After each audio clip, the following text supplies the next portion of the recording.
Inside this box is a 1980s legend.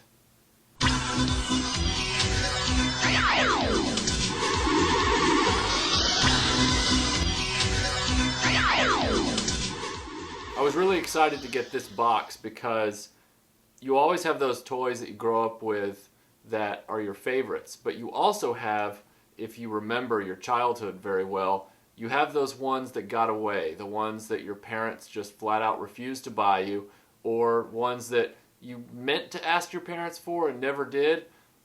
This falls into the former. This is a toy that fascinated me, that I was always trying to get over to some other kid's house to play with, and my parents would just never buy it for me. And these are also infamous toys of the 1980s, and you'll see when I open this box. I used to actually have a set of these, and then when I had to raise money for the DeLorean, I sold them. So I'm really glad to have the opportunity to own them again. I'm not really sure why my parents never let me have these. I don't know if it was a cost issue. They were expensive when they were being sold originally in the 80s.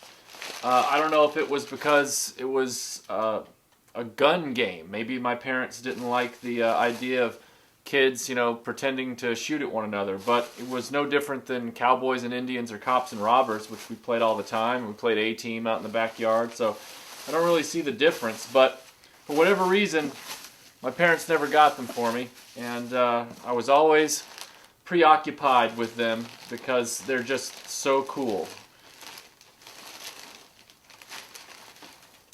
The official Laser Tag Handbook.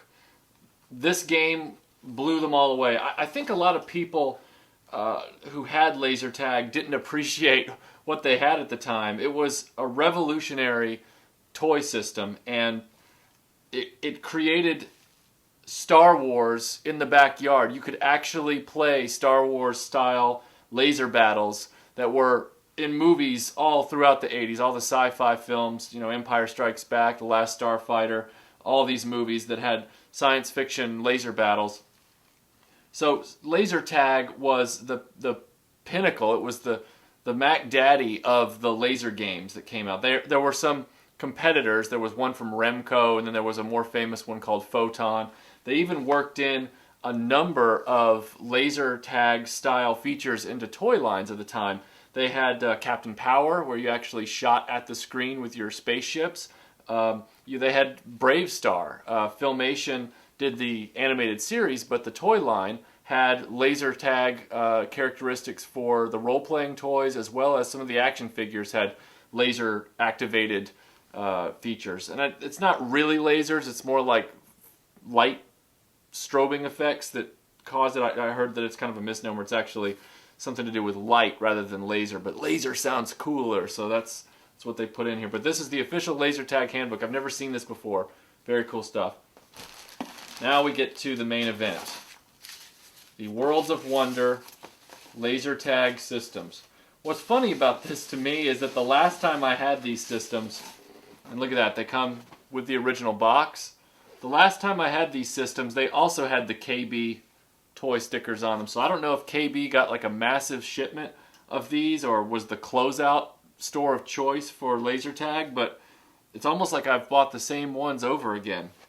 So I got these for a steal from a seller. They appear to be unused. I don't know if it was a family that purchased them one Christmas in the 80s thinking they were going to play laser tag all the time and then never did, but they all have their boxes. So we're going to open one of these up in a minute, but let me just get these unpacked.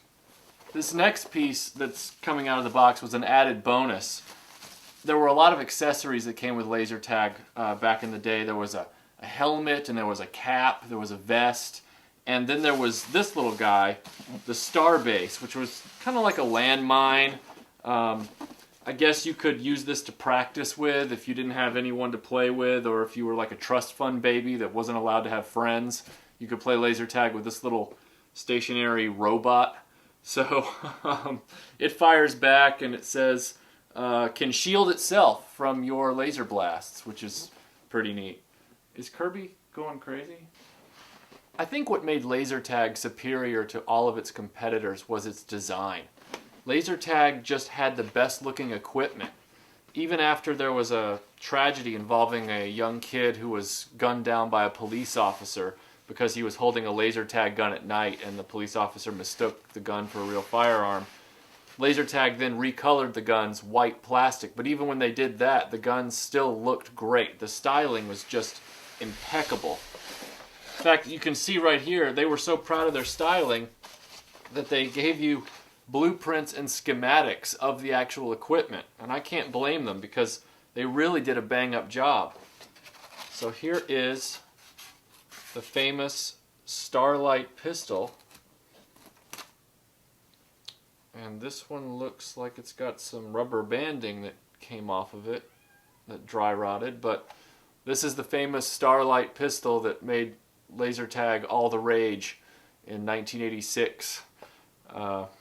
It's really weird to have one of these in my hand again. I know I owned some of these in college, but I didn't play with them very much, and then I quickly sold them after that. They stood in the boxes most of the time.